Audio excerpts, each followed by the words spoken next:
Okay, I think it's recording. Is it recording? Looks like it's recording. Cool. All right. Get out of ScreenFlow. Okay, so we are working on our lower third assignment, which is assignment number 3.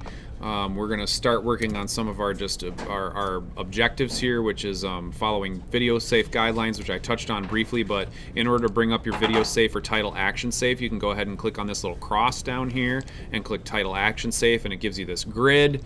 If we're making a lower third, I like to keep my lower third's text inside this box, the second box inside. Other aspects or shapes or things like that can bleed over into this outer box, but generally when I'm creating lower third, that's where I try to kind of keep everything. Yeah, go ahead, DeAndre. Where's that grid? Right down here. Click on this little cross dealy-mabobber, and then click title action safe. You got it? Where is it at? Right here, dude. You got to look at my screen, man. Right there. Yeah, I see it. Okay, awesome. Yep. All right. So title action safe, we're going to start with text. So you can do a lot of really amazing things in text. So here we got video safe. We're working in 1920 by 1080 composition at 24 frames per second. We're going to use animated text. So there's all kinds of different ways that you can animate your text. So let's just go in and start playing with the text proper, and we're going to dive deep into how to animate this text and make something interesting. So go ahead and just grab the text tool and just, I don't know, type your name on there. And then let's scale this a little bit so that we can okay, so the other thing I'm going to do here real quick is I'm going to reset my workspace so that I can see what I need to see. And I'm going to go ahead and make sure that I can see my character. So the character is obviously going to be really important when you're working on text. So if you need to find that window, go Window, Character, excuse me, and then you'll be able to see your text. So obviously that text is a little on the large side. I'm also going to try to find a font that I like here real quick. I actually really do like Avenir. It's one of my favorite fonts. I'm going to shut the stroke off. I don't need any stroke. The other thing that I'm going to do is I'm just kind of checking over to see what the previous settings were on the text in the character panel.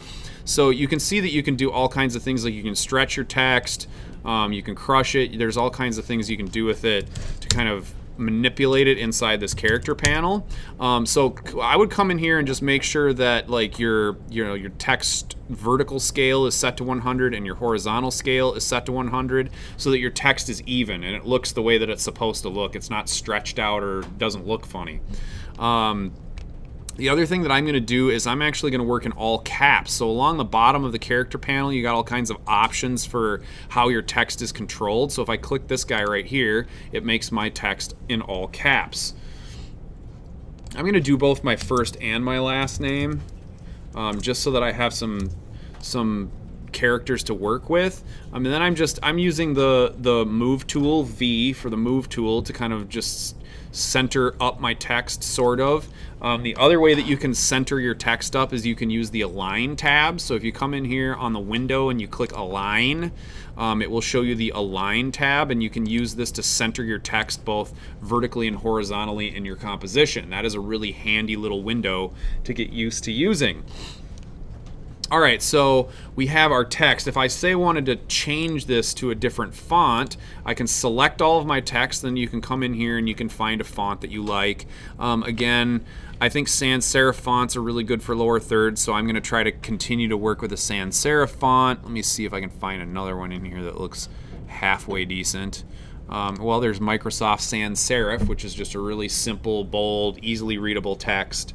There's all kinds of things you can do with that. So you can also just you can scrub through by clicking on the font area with the mouse and then clicking the up and down arrow. So if you want to see what your text is going to look like, you can do that as well. It's a good way to kind of look at your fonts and see what things are going to look like. Oh, that one's kind of nice. Railway. All right, cool. I'll stick with railway. I'm digging railway right now. All right, so I've got my name. I've got it selected. I've changed the font. I've made sure that my horizontal and vertical scale are set to 100%. You can also stroke text if you wanted to. So like if I turn on the stroke and I change this stroke color to say like a black, you can actually see, why is this not working? Fill over stroke. I don't know why it's not working. It's weird. Should be You don't working. have your text layer. Oh, yeah, that is exactly right. I do not have my text layer selected. I'm a genius. You are a genius. So many geniuses in here. All right, so yes, if I have to have my text selected, but you can also stroke your text if you want to give it an interesting look. So if I wanted to say make this, give it some kind of funky color, I could do that as well. I'll make this weird. I gotta select it to make that happen. Maybe someday I'll get used to doing that. And I'm gonna turn my black background back on. So I've got my text, I've got it both stroke and filled, and I've got like a 2-pixel stroke on it. If you want to, you can increase that stroke, and you can change the stroke type. So if you do fill over stroke, it's going to show the fill no matter how thick your stroke is. You know, you can do all kinds of fun stuff with that character panel straight away. So if I wanted to make really freaky looking text, I could, you know, go crazy making some kind of, I don't know, bonkers looking thing with the text. I like text that's nice and clean, so I'm going to go ahead and get rid of the stroke. I don't need it, and I can click on this little box right here. If I want to turn it off, I can click on the little hash mark to shut it off, and then I don't have a stroke on it. Yes, Connor? How did you center the text? How did I center the text? So select it first, and then using the Align tab. So if you don't have that tab, go up to Window. Down there. Window Align, and then you can click on the Align horizontally and Align vertically, and it will align your text to your composition. All right, so we have text. We've played around a little bit in the character panel. Let's just step through a little more of that. So let's just play with a couple things. So if you have multiple lines of text, so I'm just gonna go ahead and copy this, and I'm gonna create a couple lines of text so you can see a little bit more about how this works. And I can go ahead and I can align this again. So I'm going to align this to center one more time. There we go. So I got 3 lines of text. If I select all that text, I can change the spacing of my text using this little, I don't even know what you call that, the leading in the upper right hand corner will allow you to kind of create specific spacing for your multiple lines of text. So if you're creating, I don't know, like a book or a paragraph or something like that you need to animate or render, you can adjust the spacing of the individual lines. You can also space out the letters themselves with the tracking, which is just below the leading. You can also, like I said before, you can stretch the text, so you can stretch it both vertically and horizontally. I like to try to keep mine at 100% because I think stretched text looks funny just in general. And there's some other things that you can do, like let's say you're making the text E equals MC squared, right? So if I type in MC2, you can use, you know, some of these little options to change the heights of certain letters, like this guy down here, set the baseline shift. So you can control a lot of aspects of the text very easily. If you didn't want to use baseline shift, you could use superscript to make that 2 a little smaller, and then maybe using that in conjunction with the baseline shift, you can kind of make your E equals MC squared look correct. So there's all kinds of ways that you can manipulate the text just with the character panel itself. Okay, let's take it a little further, shall we? I'm going to delete out all the extra text that I have here, so I just have my name on one line. And I'm going to go ahead and align that again to the center, and I'm going to do just a couple little things in terms of setup. So I'm setting my leading back to auto, and I'm going to kind of like set my tracking as well to a spacing that I kind of like. I like my text to kind of be spaced a little tighter together. And you can also use this as a kind of a neato trick. So like you can see there's extra space between the D and the N. If I hold Alt and then arrow key left, you can control the spacing individually on specific letters. So Alt and left or right key to control the individual spacing on individual letters. That's one I use all the time. So now I've got my text kind of all set up in terms of how I want it to look. All the letters are kind of properly aligned and things are looking like they're in pretty good shape. So that's a little bit of the character panel. You can play around with that a little more. All right, now let's go ahead and get really crazy with our text. Yeah, was there a question? Individual letter spacing. Alt, what was it? Alt, left or right key, or arrow key. So click where you want to change the spacing, and then the left or the right arrow key will allow you to nudge the text around. Did you have a question too? Oh, no, I just figured it out again. All right, so we've got our text. My name is kind of set up. The spacing is set up. I kind of got everything the way that I like it. Now we're going to get into a little bit more craziness with our text. So you can do all that stuff with the character panel, and then if you open up the text itself, so click on your layer of text and then open up the little caret and go into the text parameters. And you'll notice there's a whole bunch of additional options in here. So you have path options and you have more options.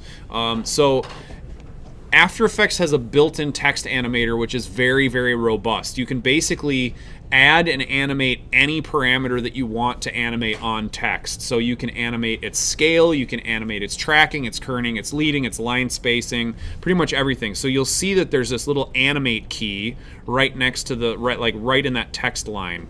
So if you click that, you can see all the things that you're able to animate in text.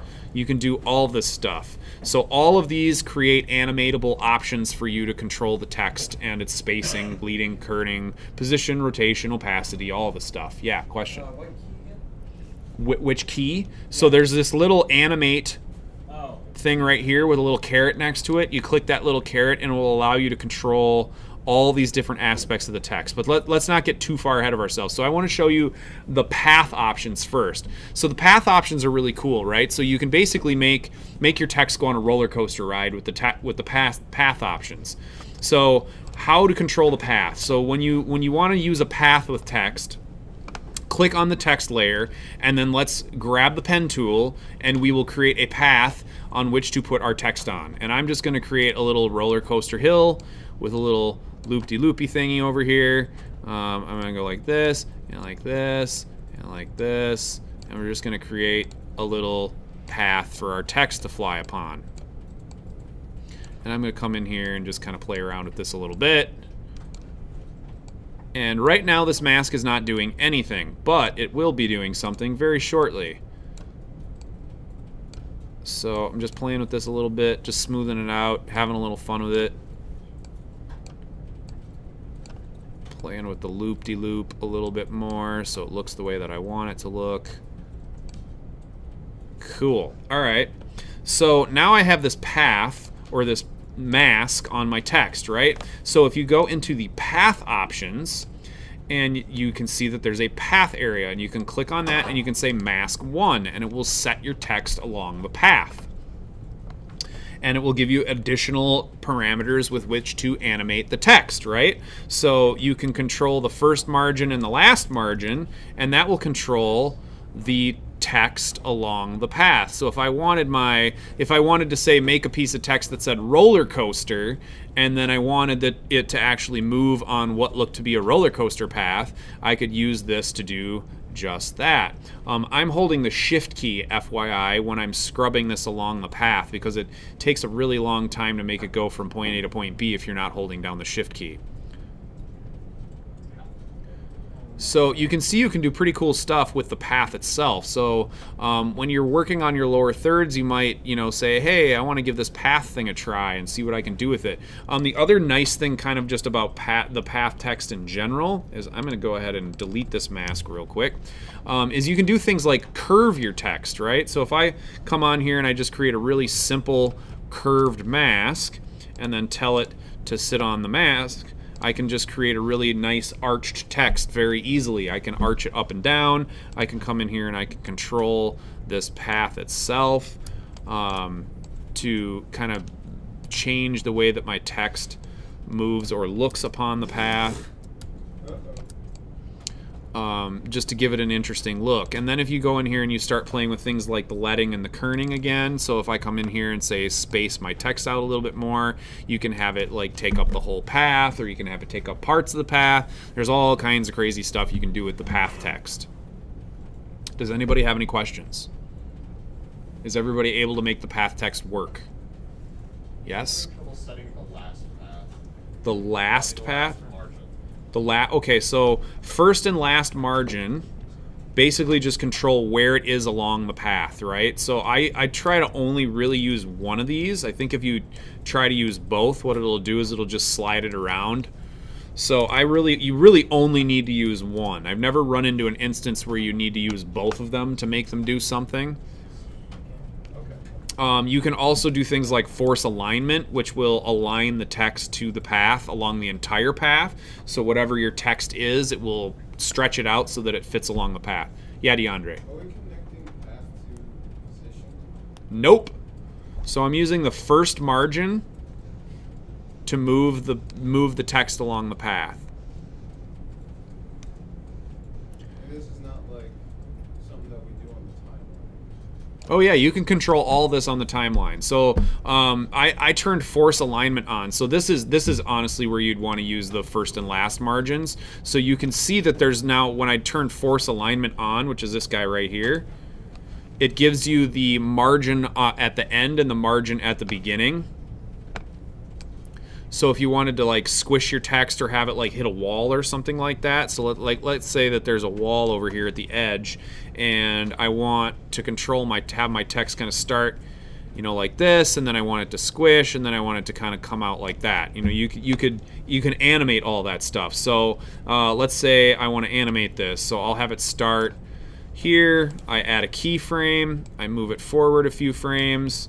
I'm gonna set a new keyframe for where it squishes down, and then I'm gonna have it kind of overshoot, and then I'm gonna have it pop back to where I want it to be when it settles, which is somewhere right about there. So if I play that back now, I'm setting my work area with B and N, and I'm just gonna play this back. You can see that I got a nice little animation on my text using the path to give it a little bounce effect. If I, then did something like, easy eased these, easy ease, right clicking on the keyframes and clicking easy ease in and easy ease out. Oops, that's an in, not an out. You can see that it will make my animation look a little more interesting.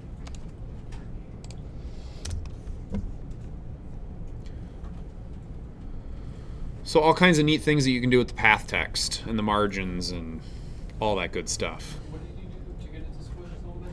I just animated the parameters. So I set the first keyframe here, second keyframe I set it to be squished, third keyframe I had it kind of come past where I wanted it to be, and then on the final keyframe I had it kind of rest where I wanted it to be. And I could make it bounce even more. I could add additional keyframes and tighten up the spacing a little bit so it felt like Jello and made it, do all kinds of fun stuff.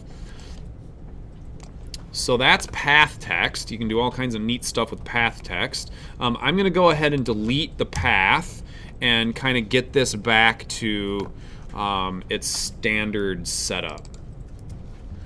I'm going to squish my text back down to where I had it and start pretty much from where I was. Okay, does anybody have any questions on the path stuff? A lot of this stuff I'm going to gloss over because it's pretty specific, but if you guys have any questions at any time, please don't hesitate to ask. What was that? Still a bit confused on how the masking. Can you say that louder, DeAndre? I can't hear you. Confused on how the masking. Okay, so you just select the layer, and then I'm using the pen tool, and then you just draw the mask is the path, right? So if I want this to look like an arch, I can draw an arch, and then I tell it in the path options, the path that I want it to use is mask 1, and it sticks the text on the path. So you're not actually masking the text itself. You're using the mask as a path for the text. Does that make sense? Yeah, go ahead. I'm trying to squash my words in the timeline, but I'm squashing the words in the path. Oh, interesting. Okay, let me take a peek at that real quick. Alright, so we are going to start playing around with some of the animatable parameters. So this is where it gets a little crazy. So be patient with yourself. You don't have to use all this stuff on your assignment. All you have to do is just simply animate your text, right? So you can use one of these things or many of these things. I'm going to show you how they work, but know that you don't have to go super duper crazy with this right away. I just want you to know that these things exist and that you can get in there and you can play with them. So let's start playing around with these a little bit. Let's go ahead and click on that little animate tab and let's play with scale. So go ahead and click scale, and what it will do is it will give you an animator. You can see right here on my screen that I'm going to go ahead and shut off title safe for right now so you guys can see what I'm doing. So now I have an animator and I have a range selector and I have scale, right? So if you open the range selector, and you'll notice you have start, end, and offset. So when you start playing around with scaling, you have to use kind of a combination of parameters to make the text do what you want it to do. Okay, so it's super important you guys are watching my screen right now, because if you don't watch, you will get lost and you will have no idea how any of this stuff works. All right, so what I did is I went to animate, clicked on animate, and I added a scale animator. All right, you can add as many of these as you want to. And you can add per character 3D, which gives you the ability to control your text in 3D space, which is really cool. Okay, so I added scale, and now what I want to do is I want to make my text kind of like inchworm almost in terms of scale.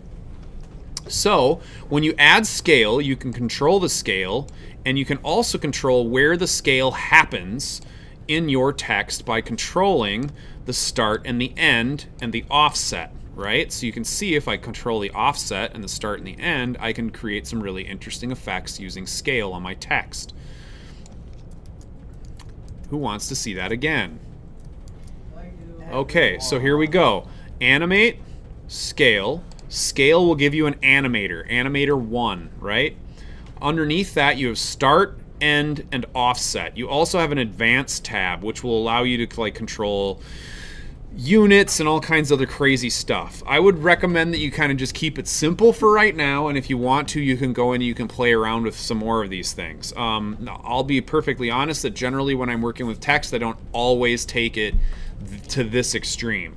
Like this stuff is stuff that you can do if you really want to go totally bonkers with what, you know, animating text. All right. So I'm going to not play with advanced right now. I'm just going to work with the start, end, offset, and the scale itself, right? So I wanted, like I said, I want to make this look kind of like it's kind of inchworming left and right. So what I do is I set the scale that I want my text to start at, and you can animate this over time as well. So all these parameters are animatable. So let's say I want my text to start at 25%, and then I can use the start and the end positions to control where that animation happens. So like let's say I wanted my name to grow on the screen, right? So I could say set my scale to 0, and then I could animate the start over say 1 second to go from 0 to 100, and you can see that now I have text that grows onto the screen per character. Does that make sense? Go ahead, Riley. Mind going over how you made all the letters grow separately? So letter by letter? Yeah. Okay, so I'll back up a little bit. So let's just unanimate everything. So the way that this works is you need to, what's being controlled is the scale, right? That's what we selected. We want to control the scale of the letters.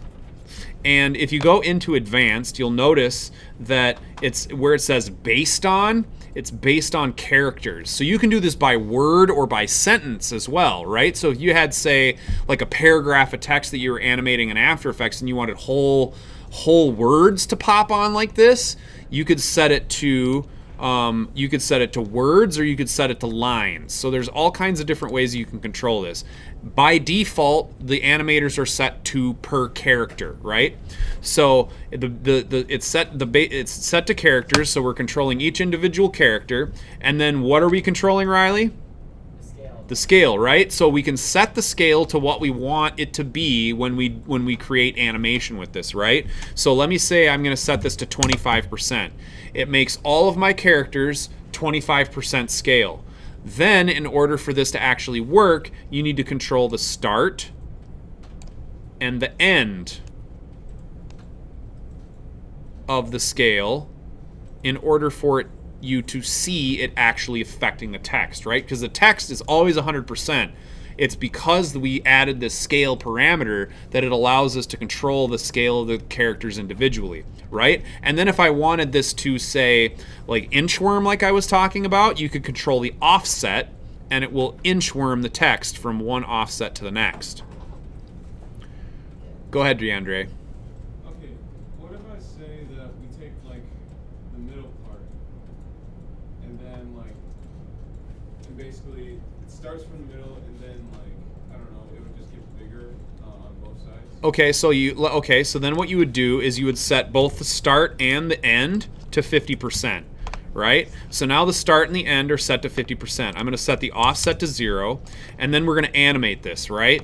So watch my screen, DeAndre. All right, so I set the start and the end to 50%. I'm going to click keyframes for both of those, and I'm going to go out to 1 second, and then I'm going to set the start to 0 and the end to 100. And now what's going to happen is it's going to start with big text, and it's going to shrink on its way out, right? So you see how you use the start and the end to control where the animation is happening along the characters, right? Does it start to 0 and end to 100? That's for where the keyframes end. Now let's say I wanted my text to disappear, right? I could set the scale to 0, and now the whole thing changes, right? Now instead of there be all the letters being 25% scale, they go down to 0. So the text effectively disappears. So it's a great way to kind of create interesting transitions, all kinds of crazy text things that you can do with all these different parameters. Does that make sense? Cool. All right, so that's scale. Why don't we add another parameter and see what we can do with this thing? All right, so I'm going to go ahead and set my scale back to like 50% so that I always have characters on the screen, and we can add an additional parameter. So let's go back to up to that little animate tab and click the caret, and let's add rotation to it. So you'll notice that in Animator 1, I now have scale and rotation. Right? So these are both in the same animator. So they're being controlled by the same start, end, and offset that we're controlling the scale with. So let's say I want my characters to do one full revolution over that 1 second. So I'm keyframing the rotation, and I'm going to set the rotation to 1. So you'll notice now we have a really interesting bi-parameter animation, right? So if I push the space bar, you can see that all of my text does a full 360 degree rotation as it scales down to 25%.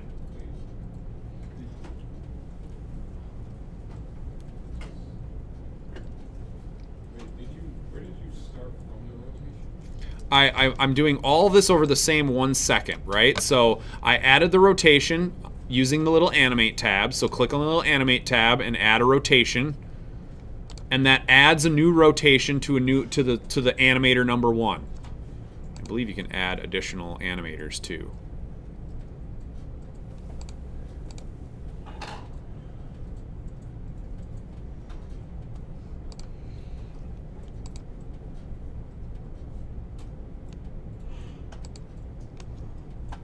So I already had my start and my end set up to do what you suggested we do, is to make the text make it start in the middle and go to the outside.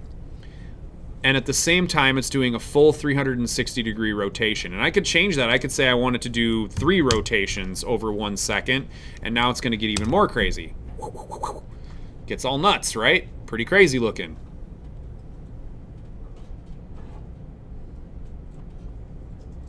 If I go beyond and I say drag my my work area out to 2 seconds, you can see that my name stays on the screen, but it's 25%, or it's 50% in scale.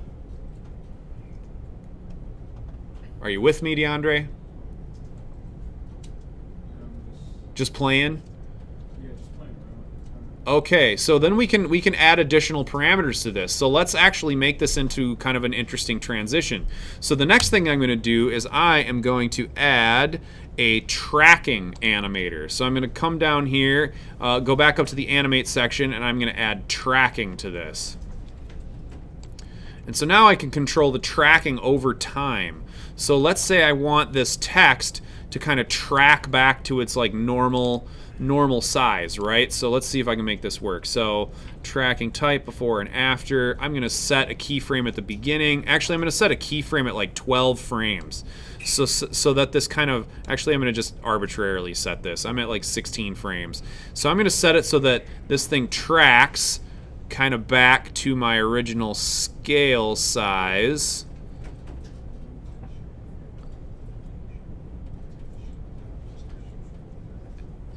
Interesting.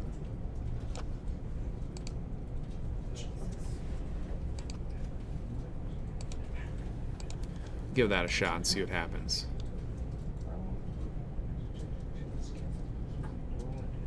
So it does a little funky stuff with the space there, which I'd probably have to get would have to get pretty crazy to fix. But you can see now we've added tracking to this. So you can go ahead and you can start playing around with adding different effects, different keyframes, different easy eases, all kinds of stuff like this to play around with how this stuff looks.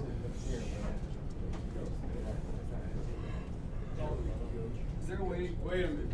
I don't know how much frames. How many frames is it? Is it still? I'm just using 1 second. Go ahead. All of my like animate stuff kind of disappeared.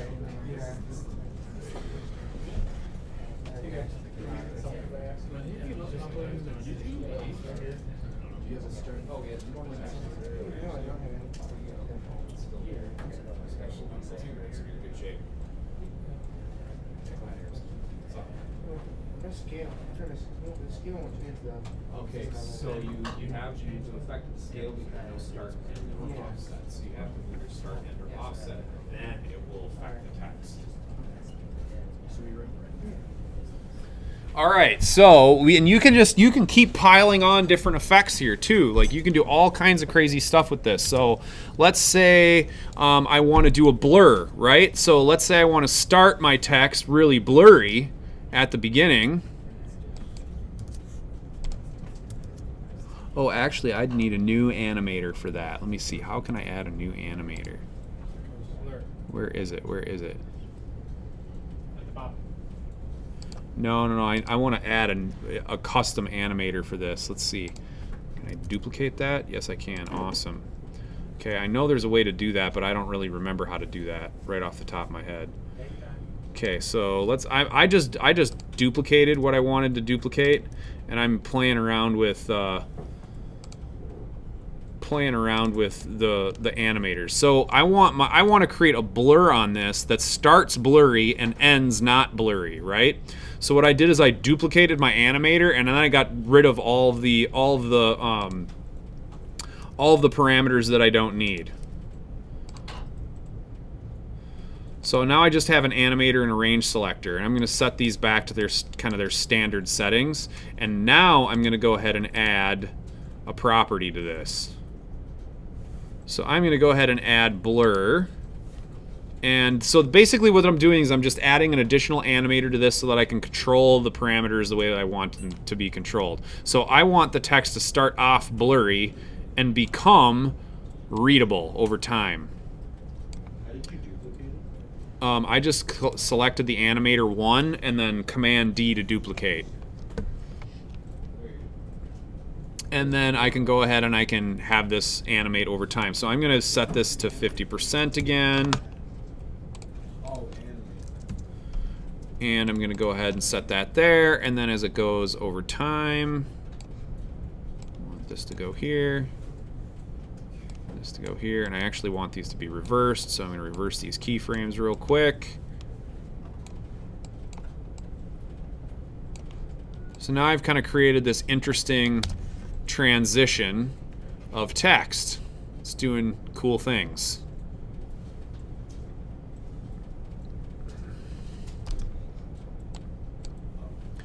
And maybe 100% blur is a little much. I'll go to like 50 so I can actually make out the text at the beginning.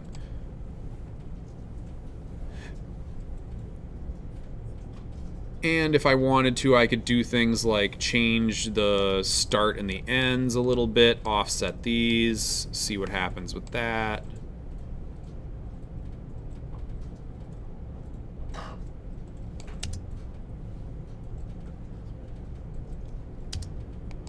They're kind of opposite. I want them to start a little differently. I'm going to try this a different way. I'm just changing keyframes around to kind of get what I want my text to do what I want it to do. And now it's backwards.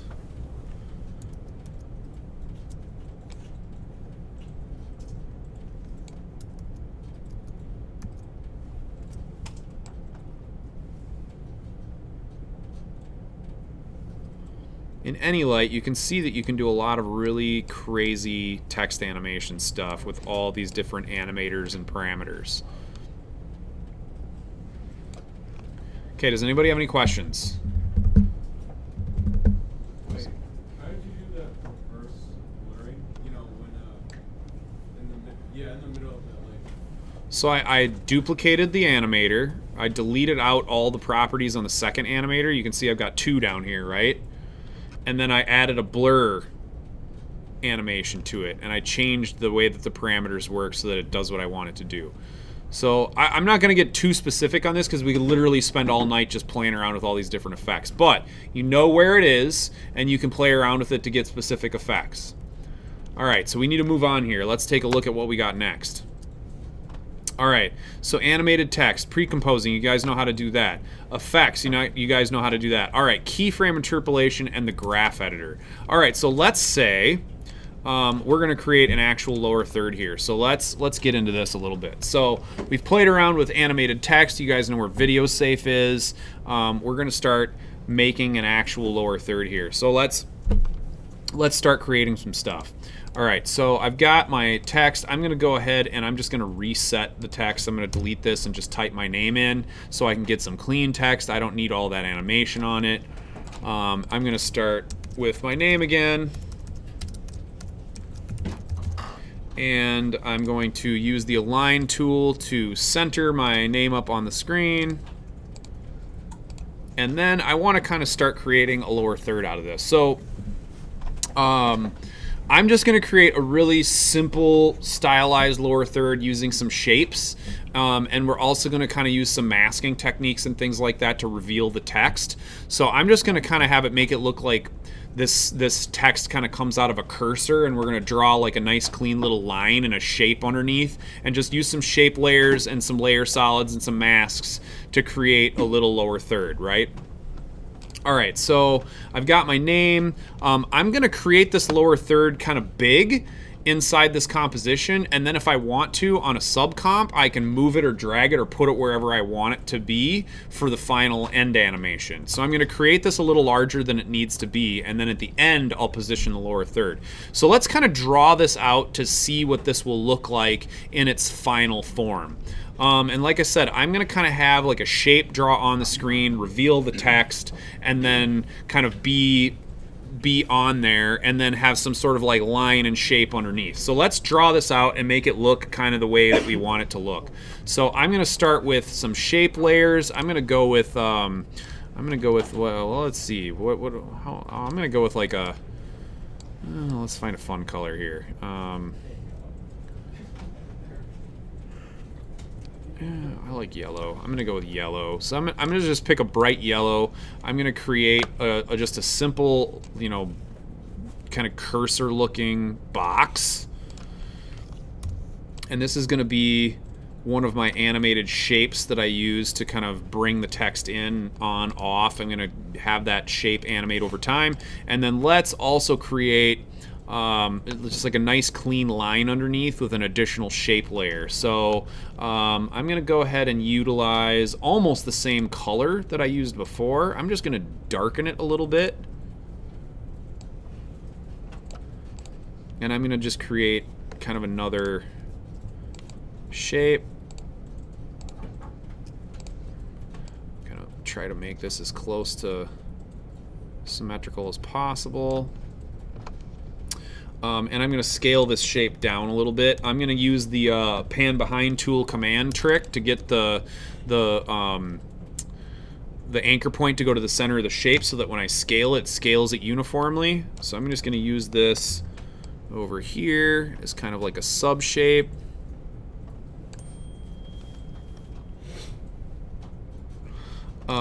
And then let's see, I want some sort of a line to connect all this stuff up with. I'm actually going to use this as more like on like a third rather than over there on the edge. And let's do some sort of line to connect all this up with. So I'm just going to create, a really just thin box basically. And this is going to be, I'm going to make this white. So I'm just going to do a super thin box.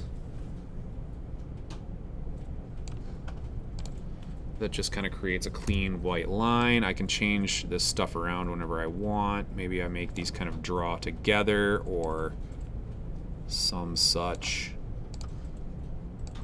Just kind of grabbing my layers and playing around with this stuff a little bit. Alright, let's see. The line needs to move down a couple pixels so that it looks right. That's pretty good. Check it over here, make sure I like it. Alright, so now I have a couple shapes to play with. I'm going to go ahead and start naming this stuff. So the first shape is like my cursor. I'm going to call this the cursor shape. And then the second shape is like a diamond type of thing. I'm going to call that diamond right. And then the third shape is just my line, so I'm going to call this line. And so now everything's kind of named and laid out pretty much where I want it to be in its final form. Now we can go and we can start animating all this stuff and making it do cool things. You guys all with me?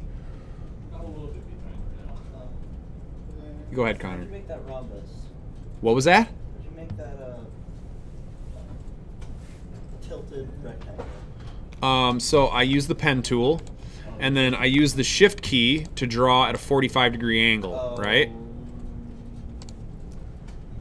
And then I just kind of eyeballed it to get it close. Make a rectangle tool and skew it. Oh, that's a good idea. You can do that too. Make a rectangle with the rectangle tool and then skew it.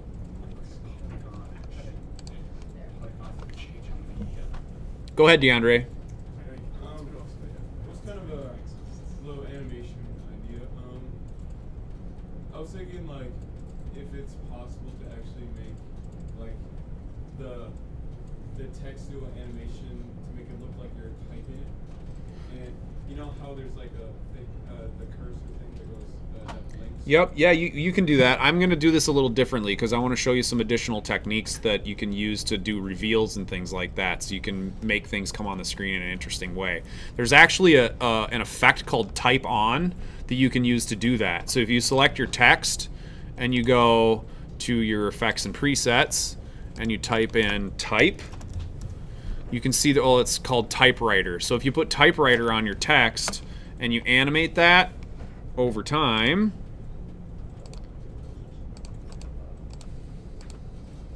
where the hell?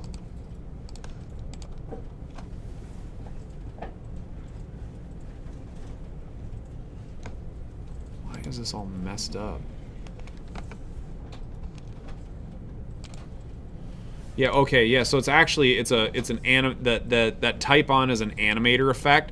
So it's just like basically controlling whether or not the opacity is at 100%. So type on is a really simple way to create that typing effect that you're talking about. All right, you guys ready to do a little more here?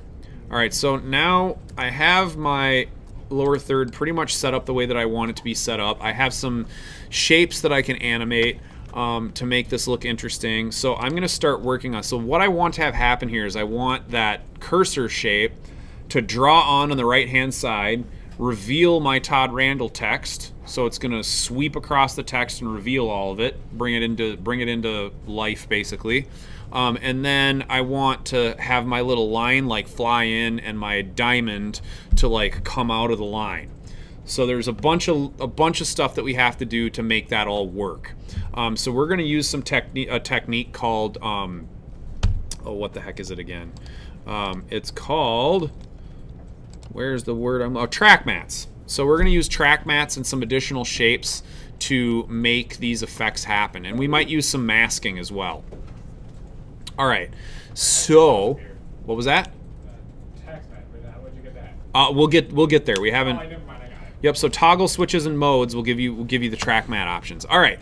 So the first thing I want to do is I want to take my cursor shape and I want to animate that and have that come on. And now we're going to get into the curve and the graph editor as well.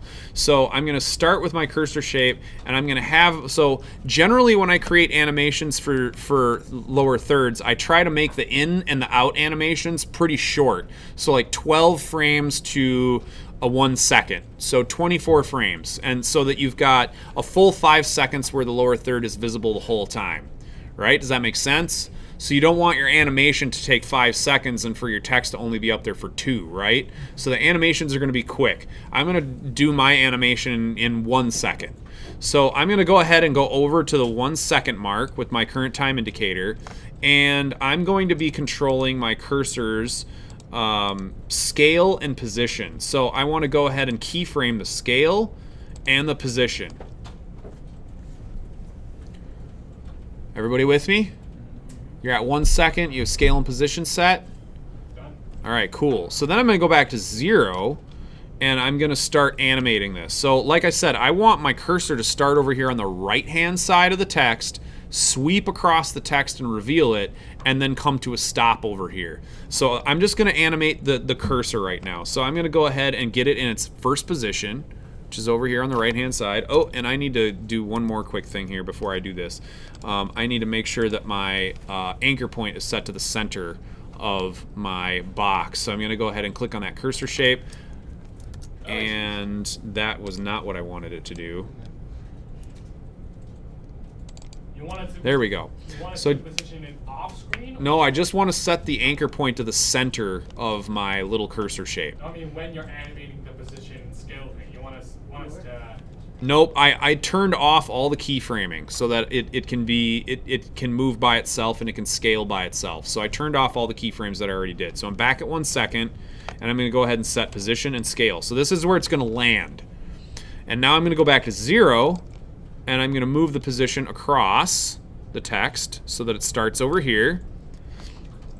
And I'm going to start working with the scale. So I want this to start at 0 scale. I don't want you to be able to see it at all. So I'm actually going to unlink my scales right now, and I'm going to control them individually. So I'm going to set them both to 0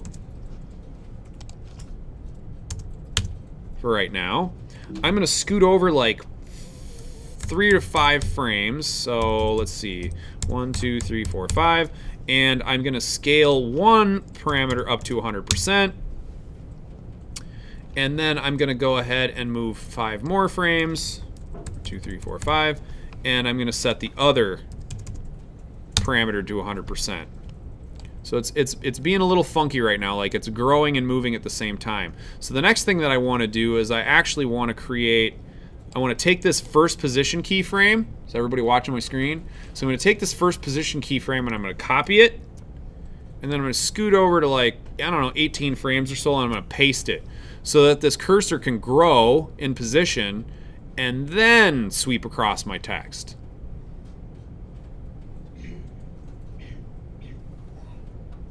And it looks like these can happen a little faster. So I'm going to scoot these together a little bit. I'm going to move this over a little bit. I'm just kind of fine-tuning what I want this to look like. And I can probably move this over even a little further. Alright, so I got my cursor growing and sweeping across my text and stopping. What was that? How do you copy the keyframe? Command C and Command V. Command C to copy it, move your current time indicator to where you want the keyframe to go, and then you can paste it. Alright, so I got my cursor and it's growing and moving across my text. Now we're going to start playing around with the curve editor. You guys ready for this? This is where it gets a little crazy. I know that's crazy. Good. That is good. Okay, so like I said before, you can control your ease in and ease out by right-clicking and going to the keyframe assistant and using easy ease, right? So if you want it to ease in and slow down, use that. If you want it to ease out, you use ease out, right-click, and ease out. But we can add additional interest to these keyframes by using the curve editor. So everybody look at my screen right now.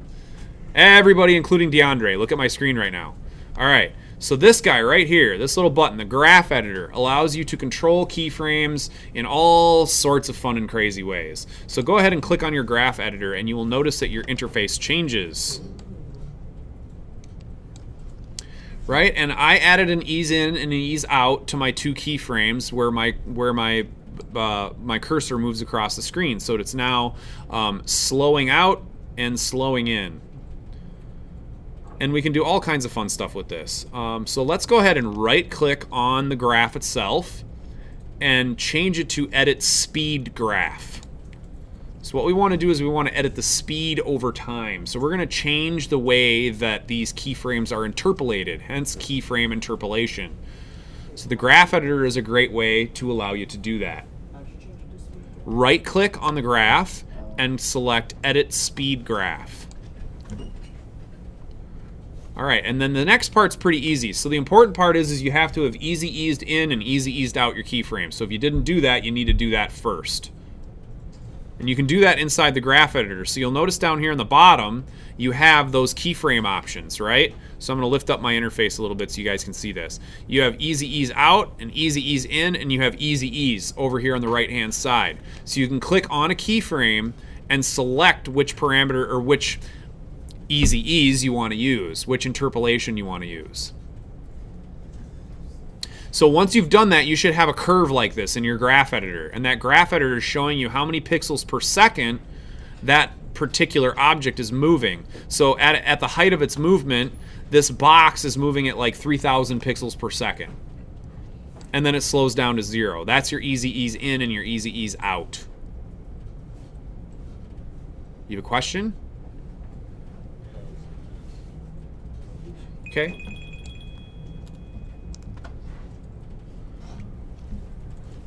Mark, can you help DeAndre, please? Just ask DeAndre if you need help. Just ask. All right. Okay. So we have easy ease in and we have easy ease out. Is everybody with me? Quick question. Yes. Go ahead. So when I did the easy ease in and easy ease out, I still have the like a square instead of a rounder shape. Okay. So then they're not actually easy eased. You have to select the keyframe. So you have to click on the keyframe that you want to select. Yep. So, okay, so you're not in the graph editor. You need to be in the graph editor. So now click on that keyframe right there, and now go to the lower right-hand corner and click easy ease out. When I did the opposite. Now click on the other one and do easy ease in. There we go. Thank you. No problem. All right, so does everybody have something that's moving with easy ease in and easy ease out? Feels like it's moving way too fast. Well, you can, if you want to slow it down, you can slow it down. But I mean, it's a 12, for me it's like just over 12 frames, so it's a half a second. So if I play this back, yes, it's moving quickly, but I actually want it to move quickly. I want it to reveal this text over time, right? But I don't want it to take forever. All right. So we're going to move forward. All right, so now one of the neat things is you can actually change the way that easy ease is interpolated. So do me a favor and double click on one of these keyframes, and it's going to pull up a keyframe velocity rollout. So you can actually control how fast the easy ease in and easy ease out are performed by utilizing this keyframe velocity rollout. And what you're looking at here is you're looking at, so if it's on an out, you're looking at the outgoing velocity. So by default, the outgoing velocity is set to 33.3333%. So it's 1/3 basically. I want my influence to be a little bit higher. So I'm going to set this influence to 70% and click OK. And you'll notice that the curve has changed, right? It's now moving slower at the beginning, much faster in the middle, and I'm going to do the same thing on the other end. I'm going to double click that keyframe on the other end, and I'm going to change the incoming velocity to 70%. And now I have a much different looking curve. And if I play this back, you can see the difference in the way that the cursor moves across the screen. Kind of like starts really slow, speeds up really fast, and then slows way down as it's going across the screen. Are you guys totally lost yet? I'm keeping up. Not yet. My brain's starting to hurt, but I'm Good. Good, your brains should hurt. I am lost. You are lost. Okay. I'm sorry. All right, it's okay. So let's simplify this a little bit. Let's make a new composition. Now let's just start on one object so we can simplify this a little bit, right? Make a new just a new composition. We're just going to make a new comp, and we're just going to simplify this so you guys can grasp this a little bit better, right? And let's just take a box. So the same thing we were doing. So I'm just drawing a shape layer, and we're going to set the anchor point to the center. So the command double click pan behind tool. And then all we're going to do is we're going to work on position, right? So we can understand how position works and how the keyframe editor works. You guys with me? We got a box on a new composition. Yes? No? Maybe so? doing a pentagon because I'm different.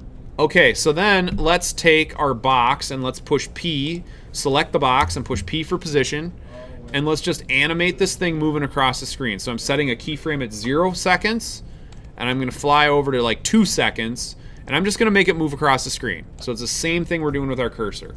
And so if we play that back, setting my work area to just play back the 2 seconds.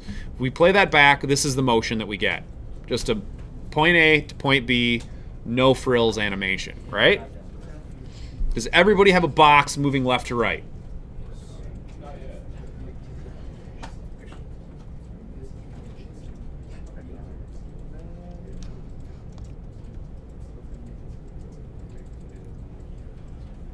You need help?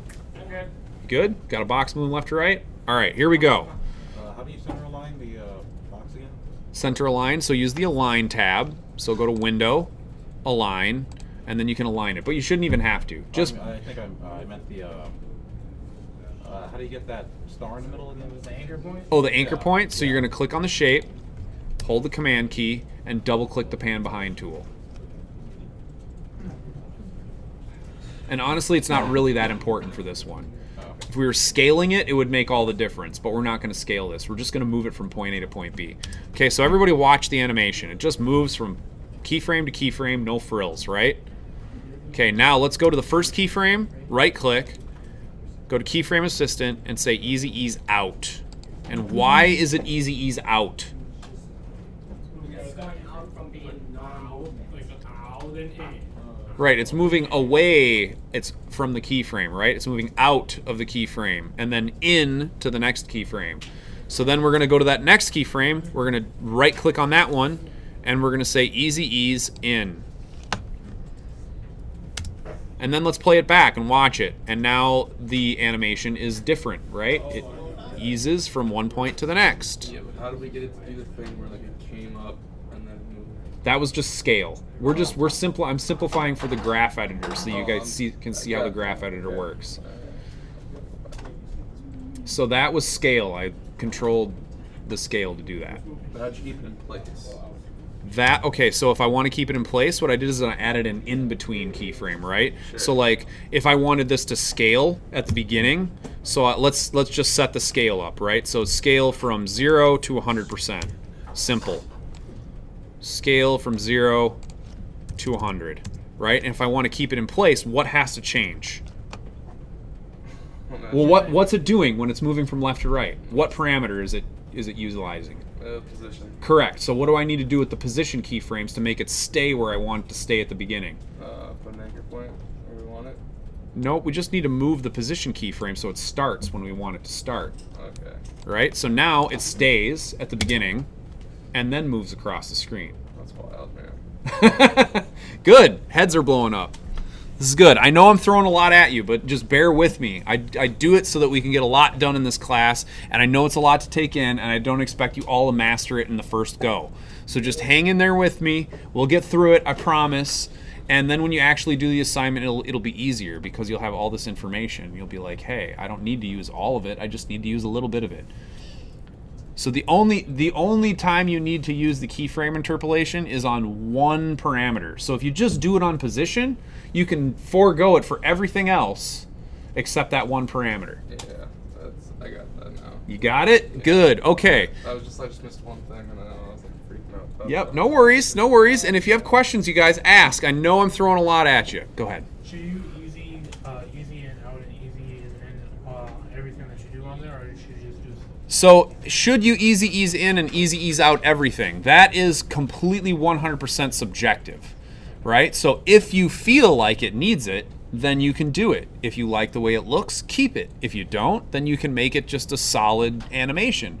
Sometimes you don't want things to easy ease. You want them to move in a like angular looking hard animation way.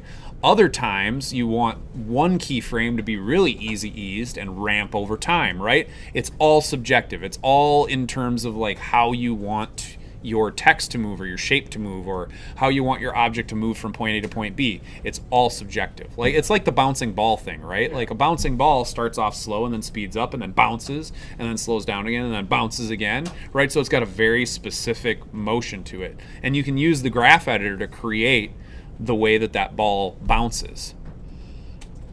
Right? Okay, so graph editor one more time for this cursor. All right, so I have the cursor scaling up and then moving across the screen. Now I want to go in on the position and I want to create that speed ramp that I showed you. So we're going to do that one more time. So I have the shape layer selected, I have position selected, and I'm going to click on my little graph editor tool. And that gives me the speed graph. You can also use this. You can also use the position graph, or what did they call it? The value graph to control values over time. But let's just stay with speed. Speed is fine for right now. Speed and position. We're gonna just do that one. All right. So I have easy ease out and easy ease in set on my cursor. Is everybody with me? All right. And the only thing we're gonna do is we're just gonna double click these keyframes. So we're gonna double click the keyframe, and it's gonna bring up that velocity thing. So the velocity rollout comes out, and you'll notice because this is an easy ease out, we have outgoing velocity, right? And it's at 33.33333%. And we're going to change that influence number to 70. And it's going to change the way that our graph looks. And we're going to do the same thing for the second keyframe. Double click it and change the influence on the incoming side to 70%. And it changes the way that our animation happens. Now it has this very, very slow ramp into a very fast speed and then out the same way. I believe that this is. I always constantly see like this comment, like swipe by. Mm-hmm. This that. Yeah. And then just words pop up. Yeah. Yeah. That's how you do it. Yeah, I know that's done a lot on YouTube now. Oh, yeah. Like, there's a thing that you can set up so that way you have like it shows the channel icon. Mm-hmm. And it's in a circle, and they have it like move from the center to the left because that's where they have it set up to pop up. Yep, and the swipe looks like that, doesn't it? Yes. Yeah, so that's how you create that from scratch. Go ahead, DeAndre. But I have an idea, like, you know how,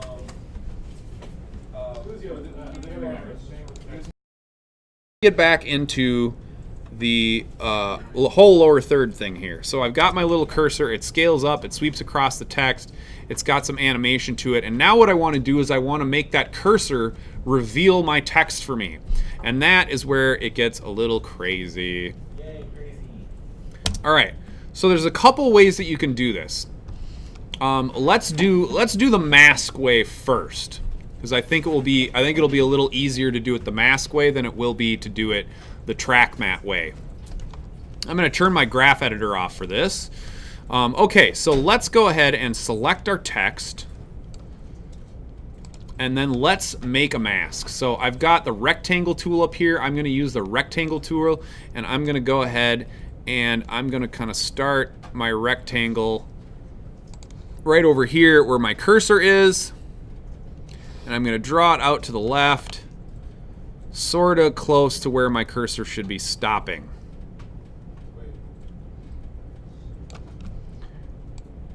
I'm just going to check this to make sure.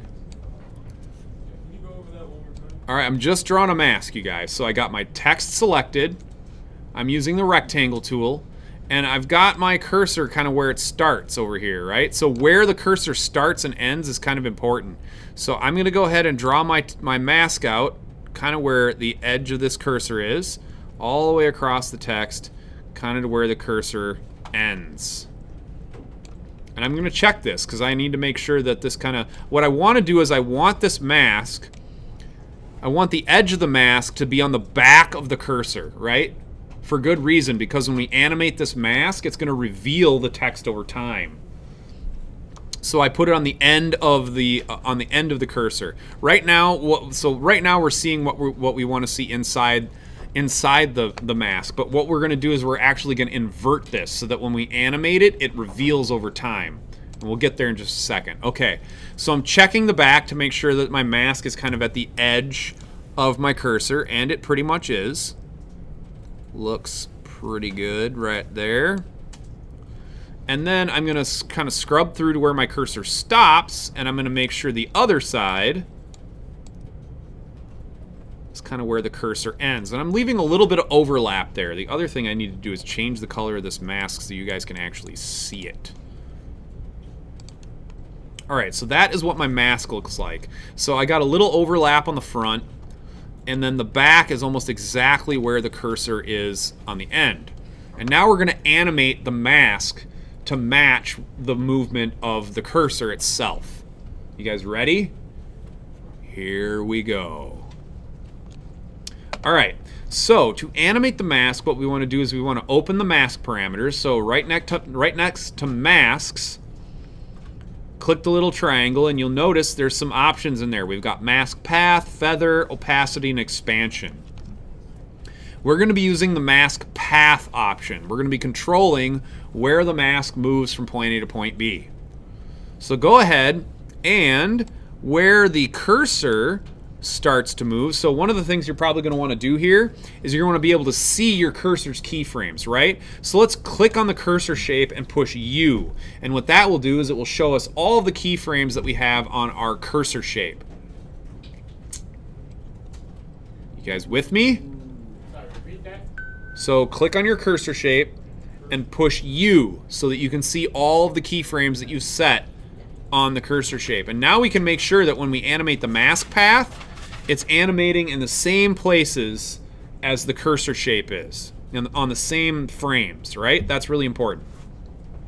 So let's go back down to our text and then set a keyframe on the mask path where the first animation starts for the cursor, right? So the cursor's position begins to change right here and moves over to 1 second and stops.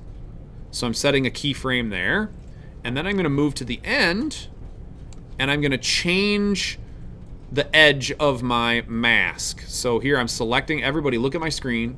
Look at my screen, DeAndre. Here we go. So here's what I'm doing. I've got a keyframe set for where the cursor animation starts, and I'm going to go to where it finishes. And then what I'm going to do is I'm going to select these two nodes of the mask on this side, and I'm going to move it, and I'm holding shift. You'll notice that if you hold shift, it won't move around all funky. I'm holding shift and I'm going to drag it all the way across my text like so. So right now it's kind of a reverse reveal, right? It's wiping the text off instead of on. But we're going to fix that. And we're going to fix that by inverting the mask, right? So what I'm going to do is I'm going to click this little button called inverted next to the mask, and it's going to change this, and now it's going to be revealing the text instead of making it go away. My entire mask is like select moving across, not extreme view. Okay, so you have all the nodes selected. So you need to make sure that you have the move tool selected. Make sure your mask is selected, and you need to select the 2 nodes on the end.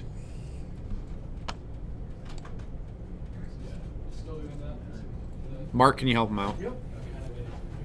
All right, then okay, so there's one more step, and then we're gonna take a break. Okay, so we got one more step. Now what we need to do is we need to make this mask motion match the motion of our cursor, right? So how do we do that? The arcs, ease in and ease out. The graph editor, right? Yeah, we're gonna use the graph editor, and we're gonna use ease in and ease out. So let's go ahead and click on the mask path, and then we're gonna click on the graph editor, and we're gonna select our first keyframe, and we're gonna say ease out, and we're gonna select our second keyframe, and we're gonna say ease in, and then we're gonna utilize the speed graph the same way we did before. Double click on one of the keyframes, set the influence to 70%, double click on the second keyframe, set the incoming influence at 70%, and now their motion should pretty much match. Boom. All right, who needs help? Oh, we have a lower third. We've set up the text. We've got a mask revealing the text with our little cursor shape. We've got a little line and a little trapezoid dealy-mabobber on there that we can play around with a little bit. Now what we're going to do is we're going to embellish this a little bit with some additional effects and some animations to finish it all up. And then we'll subcomp it and kind of put it in position and see how it plays on top of video, and then we can tweak it a little further and we'll have a finished deal. All right, cool. So animating some additional pieces of animating the additional pieces. So I want to bring that line into this in an interesting way. So I think what I'm going to do with the line is I'm just going to have the line kind of fly in. I think that's probably the easiest way to do this. And the other thing I'm going to do here is I'm actually going to increase the composition size of this thing a little bit. So I'm going to go into my composition settings, and I'm going to increase the width of this quite significantly so that the line can actually fly in properly. And you'll see why we need to do that here. And well, actually, I'll show you why right now. Okay, so if we add this to a chunk of video, let's go ahead and I'm going to bring in a picture of maybe me. If I can find a picture of me, I'm sure I can. Oh, good idea. Let's see if I got something on the desktop here. Oh, let's see. Stuff.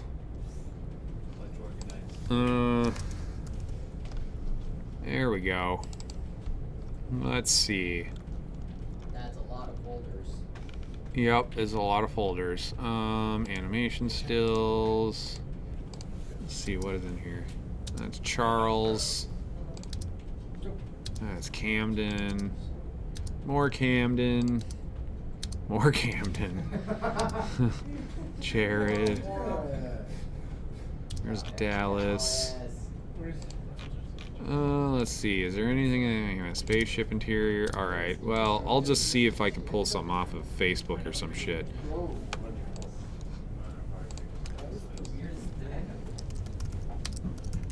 See what happens when I Google myself. Oh wow! I don't come up in any of the image search. Oh, I took that picture though. That's my cousin. I took that picture like 10 years ago. Lower left. That guy, right? Todd Randall Berger. What if I go Brothers Keeper? All right, pictures of Milo and Lawrence. They want a good picture of me? Oh, pictures of me. And Derek. Okay, here's a picture from set. We'll grab this one. Right click. Open image in new tab. There's the image, save image as. And we'll put it in my Todd folder. Bro, keep, set. All right, save it. Okay, so I have an image now. I'm gonna create a new composition. And this one is gonna just be like the Todd Randall. Actually, I'll just name this what I would have to name it if I was gonna turn this in. Underscore Todd underscore week 3 or assignment 3, whatever. 7 seconds long. I'm going to set this to 10 seconds so I can have a couple seconds at the front and the back. Click OK. All right, and then I'm going to bring my picture in. Okay, Todd. Let's go like this. State modify. There it is. Boom. And we're going to dump this on this timeline, and we're going to scale it a little bit, and then we're going to bring our lower third on top of it. So lower third comes in, and you can see that there it is. Boom. All right, neato. All right, so yeah, we got a little work to do, right? All right, so I'm going to scale this down a little bit. I'm going to make sure that it works with title action safe. I'm going to kind of bring this in, set it in the corner like so. And we need to do a little more work in terms of animation. So I'm going to go back to my main comp, and I'm going to do a little work in terms of animation. Like I said, one of the things I'm going to do is I'm going to fly that line in. So I'm going to have the line kind of like, as the cursor's coming across, I'm going to have the line fly in as well. So I'm going to use position to do this. So I'm going to set a position keyframe and move that over because that's where it's going to land. And then I'm just going to have this thing fly in. So it just kind of flies in, and I want it to land just after the cursor lands. So this is the overlapping action thing again. I want the actions to kind of overlap each other. So I want this to start a little bit sooner. And I'm going to do easy ease out and easy ease in. And now I've got my line coming in and sitting. And then I also want to animate that little trapezoid as well. So I'm going to do that. So diamond right. Talked about having this kind of drop down out of the line. So if we wanted to do that, oh, let me see. So we can use the track matte effect on that. That's kind of a cool way to do it. So let's set that up and make that work. I am going to create a black shape. Actually, white shape will work. So in order for this track matte thing to work the right way, you need to have either full black or full white. So I'm going to create a full white shape right above this line. So I've got I'm going to call this diamond track matte. And this needs to go right above the diamond layer for it to work correctly.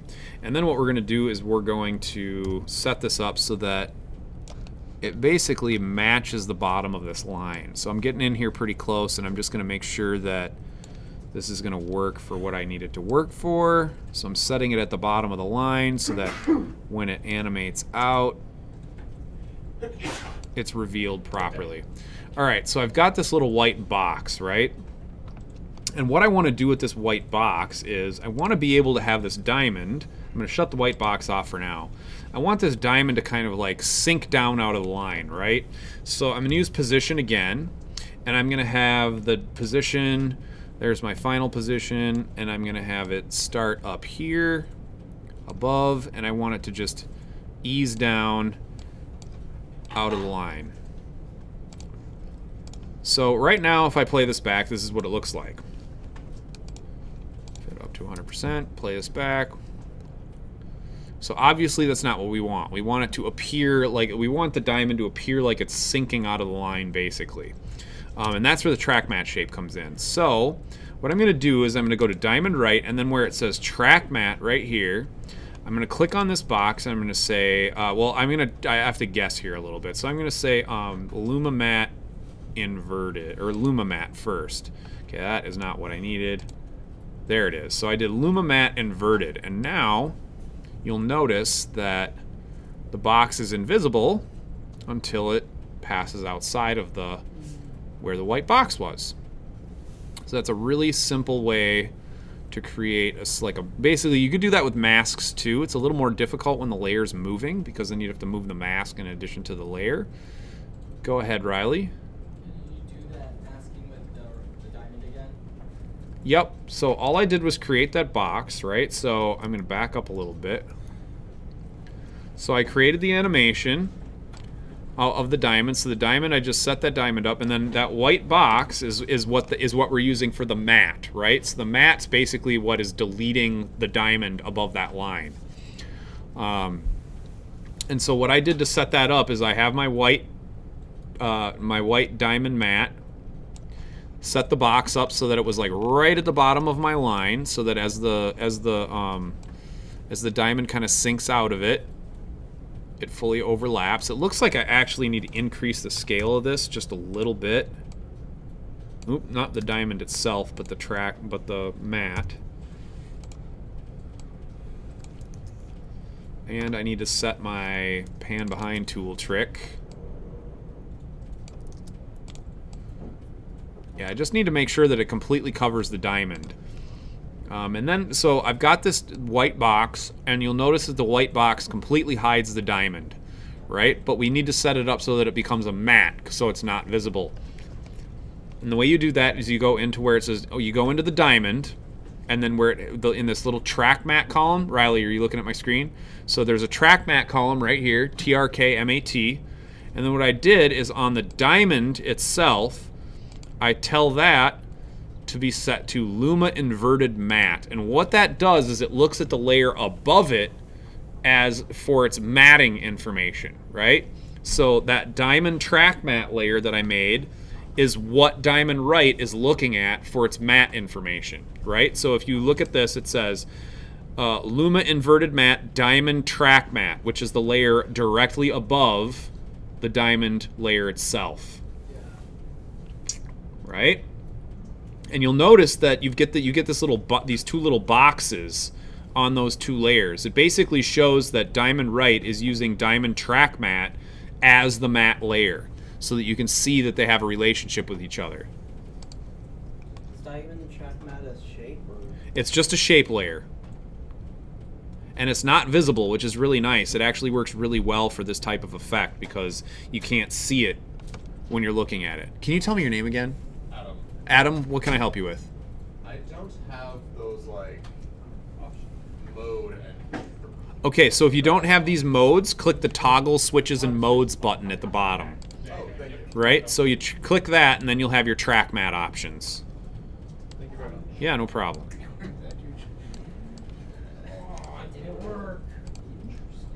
Okay, so now when we look at our relatively completed lower third, this is what we have. Oh, so fancy.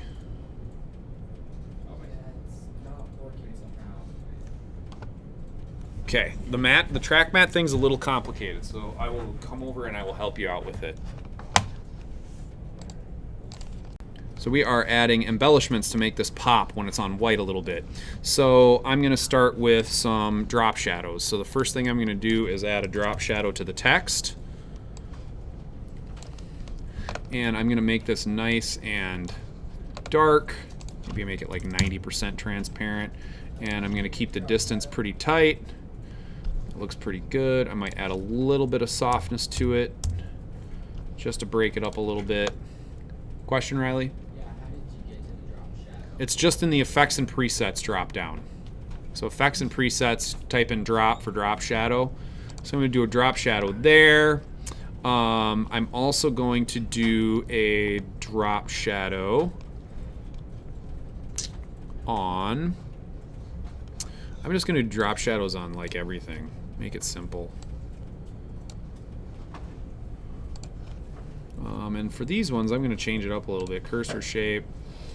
I'm going to increase the distance a little and the softness a little bit so it starts to pop a little bit more. Doing the same thing on the other diamond. And hopefully this will still work in terms of animation. Okay, I got a couple of little issues that I need to deal with. So with the diamond, I don't really need the diamond to come on screen until that first frame where it pops on right there. So I'm going to do a little bit of work with my track mat and my diamond shape so that they're only on screen when I need them. You can see that starts to fix some of our issues. The white line, I think I'm going to put the white line underneath everything.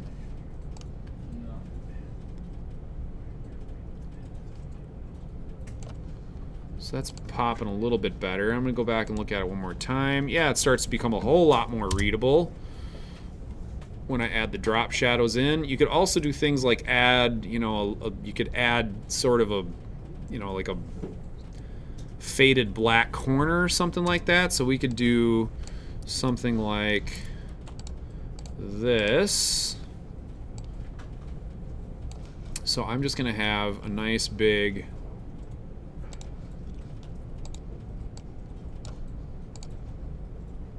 kind of a nice big shape.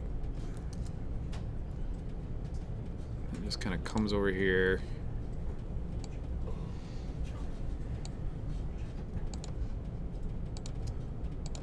I'm going to drop this down below everything, and then I'm going to fade it way back, set it to like 15%, so it's really, really soft.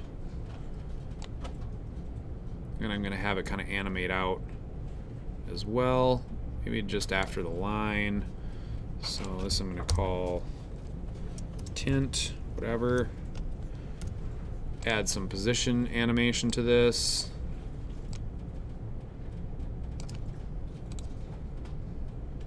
And I'm going to blur this a little bit too, so I'm just going to add a Gaussian blur to this, wherever it is. Fast box blur will be fine. I'm just going to blur it a little bit so it's nice and soft. Looks like I'm probably go more than 15% with it too. I'm going to go like 25. And make sure that's underneath everything. If it's not underneath the text, it's really not going to work very well. And then let's go look at this one more time. Okay, we need to fix it a little bit. You can see the edge over there on the left-hand side. That's one of the reasons why I wanted to increase the width of the comp a little bit. So I'm going to go into composition settings. I'm just going to increase the width of the comp by like 500-ish pixels. Something like that. That way when we see it on video, it'll have a nice clean edge to it. And it looks like we can fix up this a little bit more too, the tint shape. Let's go and just make this nice and big. How did you do the tint shape? So I just made a shape layer and I dropped the opacity to 25%. And then I'm just coming in here and I'm kind of playing around with this a little bit, trying to make it look good.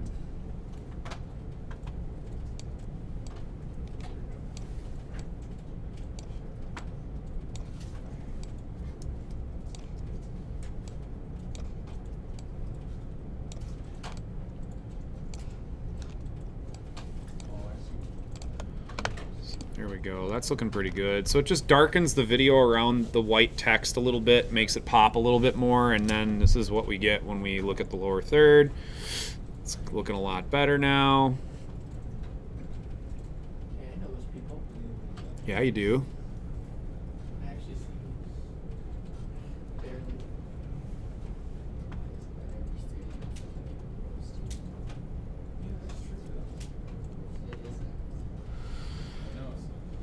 All right, and that is lower third 101. Okay. Cool, right? Super simple, but not. Saying it took us like 3 hours. Yeah, I mean, yeah, 3 hours almost. It's an effect, some presets. So let's talk about some other kind of fun things that you guys can do to embellish your lower third. So in terms of text animation, let's play around with some text animation a little bit. So I'm going to make a new comp here just to demonstrate. We'll call this text animation. So there are...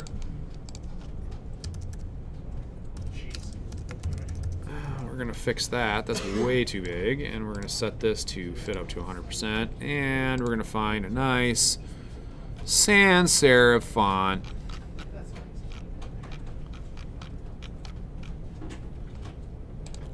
Boom, sans serif, there we go.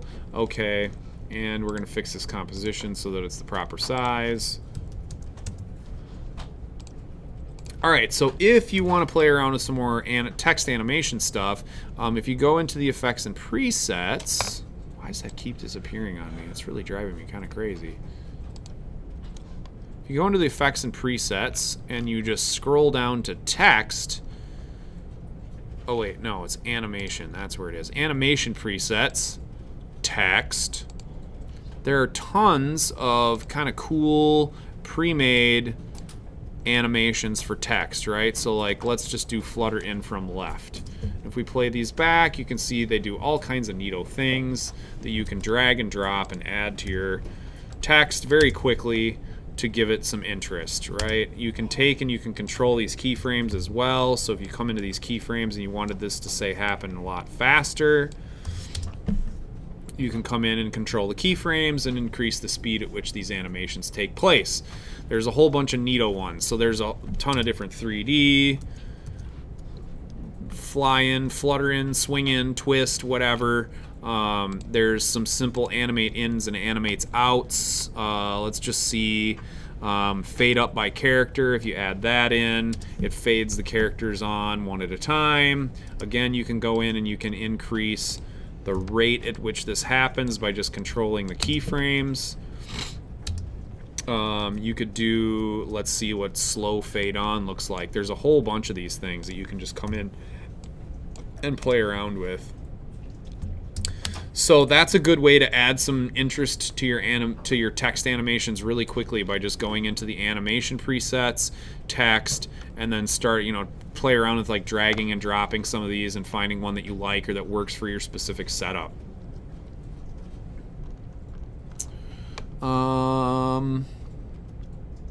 Yeah, there's a whole bunch in here. There's typewriter, that one I showed you before.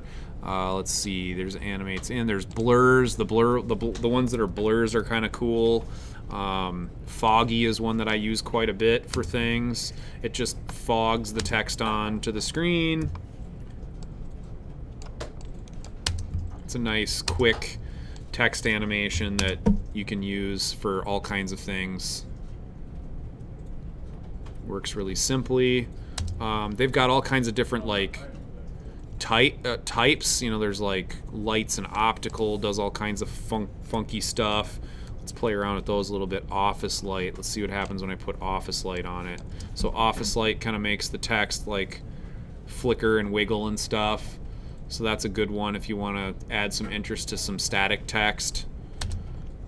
Let's see. Let's try Flash and see what Flash does. So Flash is kind of a crazy looking deal.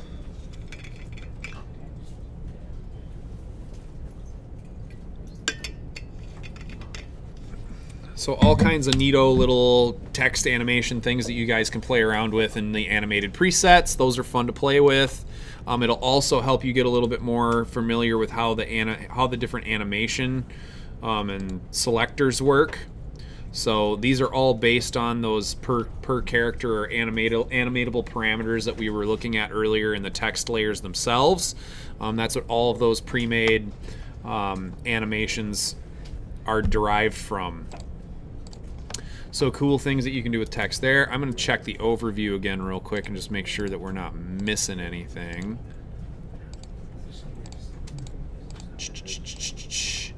Let's see. Standard transforms, keyframe interpolation, and graph editor. Now with the keyframe interpolation and graph editor, you only need to use it on one parameter and one layer. You don't have to use it on everything. I don't expect you to use it on everything. I just want you to try to play with it a little bit in this assignment. Animated text we went over. You guys understand how pre-composing works from last week. Does anybody have any questions on pre-composing? Everybody gets it. Good. Awesome. You sure you don't have any questions? It's okay to ask questions. Go ahead, Connor. Okay, so pre-composing. So pre-composing is this, right? So we've got the main lower third comp, right? We made the lower third in here, and then we took that composition and we set it on top of the other composition and used it. Just putting the composition in a composition. Composition within a composition. That's pre-composing. The other thing that you can use for pre-composing is like, okay, let's say I do this just super spectacular animation and it's got all these layers in it, and I want to take all these layers and put them in a subcomp, right? So I could select these layers, right click, and say pre-compose, and it will make a new composition from the layers that I've selected. right? So that is also pre-composing, but it is basically just a composition within a composition. Cool. Let's just continue to look through here, make sure we're not missing anything. Exporting. Does everybody understand exporting, or would you like me to go over it again? One more time? Okay, so we're going to export. All right, so we've got our lower third. It's in there. I'm going to do a super fast exit animation. I'm just going to take my full lower third comp, and I'm going to create an opacity change on it so that it just fades out. So now it animates in. It's up there for 7 seconds. And then it fades out. Done. And then it loops. Super cool. All right, so now we're ready to export. So one thing that you'll notice here is I have a 10-second composition, but I've set the work area to 7 seconds. So it's only going to export the work area by default, right? So here's how we go to export. So I have my composition named last name underscore first name underscore A3. We're gonna go to composition, add to render queue, and then the render queue is gonna pop up. And then in the render queue is where we're going to set up all of our compression and everything, and where we want the video file to go once we render it. So things that we check best settings, right? Make sure it says best, full quality. It's coming out 1920 by 1080. All the other stuff you really don't have to worry about. Click OK. On lossless, this is where you're going to set up your compression. So we want QuickTime format. We can go into format options, and we can select... Oh yeah, that's right. They took out H2. Okay, hold on one second. They took out H.264. Can I do it in here? Boo. I don't know why they did that. It was really dumb. Okay, in AnyLight, we'll do it the easy way. So we'll do QuickTime, format options. Let's call this our master version. I'm going to go out at ProRes 422. That's a nice high quality codec that you can use as a master version of your final thing. Okay, great. Let's click OK on that. Wonderful. RGB, millions of colors, pre-multiplied. Audio is set to output, is set to auto. I'm going to just go ahead and set that to off. We don't need any audio for this if we don't want to have any. And I'm going to click OK. Then I need to tell it where I want it to go. So I'm going to go ahead and tell it where I want it to go. I want it to go to the desktop, and I want it to go in a folder. Last name underscore first name underscore After Effects. Cool. We're going to create that folder, and then that is where the video is going to go. And then I go ahead and click the render button, and it renders it. Ding. Cool. And then if I go ahead and I go look on the desktop in my folder that I just made, you can see that our file is in there. Now notice one thing about this file. It's 7 seconds long and 103 megabytes. So it's very large in terms of its size. So we need to create our compressed version now. There's a couple different ways you can do that. The easiest way is just right click on this bad boy and say open with QuickTime Player. Open it in QuickTime Player and then go File, Export, 1080p. And this is going to compress it down to H.264 basically. Let's put it in the same place the other one was. Click Save. We don't want to do that. So I'm just going to call this one QT, underscore QT for QuickTime. And I'm going to click Save, and it's going to export it for me. Bada bing. Now let's go check the difference in size. So the QuickTime version is 6.5 megabytes. The other one was 100. So you can see why that is a master codec and not a codec that you should turn in for class. So that's the easiest way to do it. There's the other way to do it is you can do it in Media Encoder. So if you go into Adobe and you go into Media Encoder, Media Encoder is for taking all kinds of video files and encoding them as different kinds of video files. So let's say I make a 4K ProRes Quad 4 master version of the movie that I'm working on, and I want to make versions of it for Vimeo. I want to make a Blu-ray version of it, and I want to do just a bunch of different versions of it, and I want to do one at 1080p, one at 1440p, and one at 4K. I can set all that up in Media Encoder. So the way that works is we bring that file in, right? So I'm going to bring in the original file, not the one that I already compressed. I'm just moving this over here so I can drag and drop. So I got my original ProRes 422 version. I'm going to drag that source on here, and you can see right away it gave me H.264 YouTube 1080p HD, which honestly would work just fine for this assignment. But you can go into the preset browser, and there's a whole bunch of different presets. So if I type in H.264, it'll give me a million different kinds of H.264 codecs.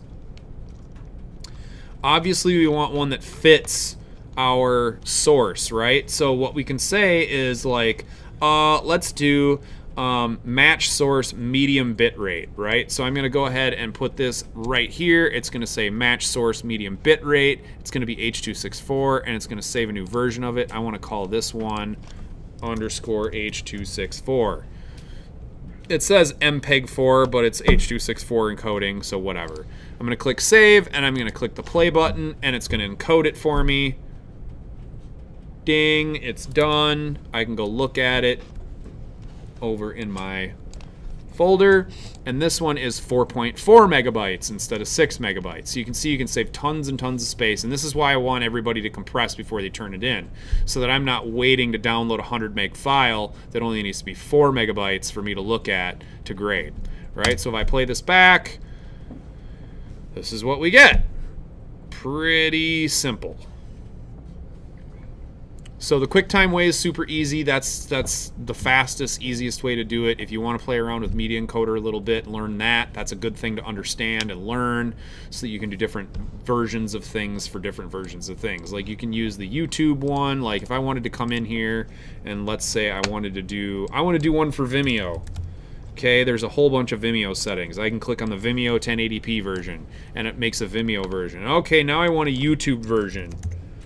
Okay, I come in here, YouTube 1080p, and I drop that on it. Now it's making multiple copies of this video in different encodings for different sources, different places that I want to put it online, right?